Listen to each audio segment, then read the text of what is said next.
दुर्वासासुरवनिताप्तदिव्यमाल्यं शक्राय स्वयमुपदाय तत्र भूयः नागेन्द्रप्रतिमृदितेशशापशक्रं काक्षान्तिस्त्वतितरदेवतांशजानां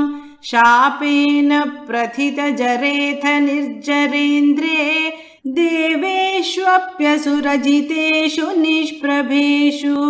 शर्वाद्याः कमलजमेत्य सर्वदेवाः निर्वाणप्रभवसमं भवन्तमापुः ब्रह्माद्यैस्तुतमहिमाचिरं तदानीं प्रादुष्यन् वरदपुरःपरेण दाम्ना हे देवादितिजकुलैर्विधाय सन्धिं पीयूषं परिमथतेति पर्यशास्त्वम् सन्धानं कृतवति दानवैः सुरौघे मन्थानं नयति मदेन मन्दराद्रिं भ्रष्टेऽस्मिन् बदरमिवोद्वहन् खगेन्द्रे सद्यस्त्वं विनिहितवान् पयः पयोधौ आधाय द्रुतमथवा सुकिं वरत्रां पाथोधौ विनिहित सर्वबीजजाले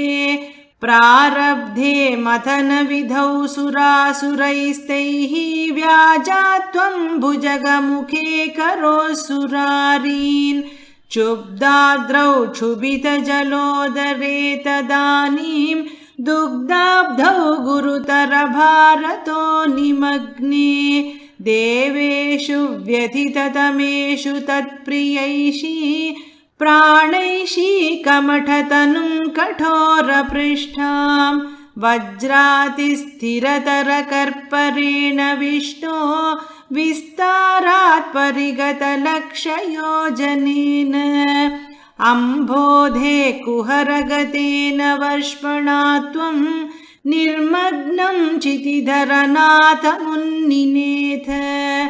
उन्मग्ने झटिति तदा धराधरेन्द्रे निर्मेथुर्दृढमिह सम्मदेन सर्वे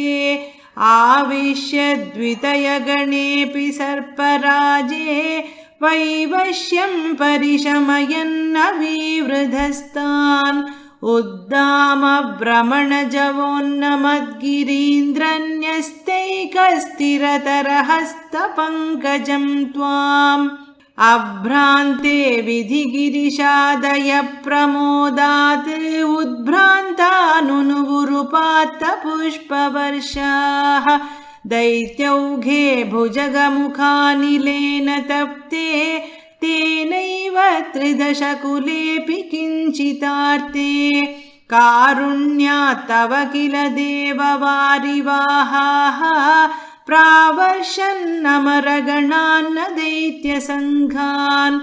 उद्भ्राम्यद्बहुतिमिनक्रचक्रवाले तत्राब्धौ चिरमथितेऽपि निर्विकारे एकस्त्वं करयुगकृष्टसर्पराजः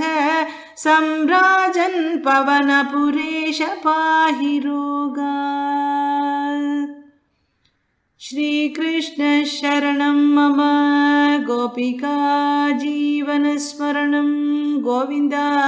गोविन्द।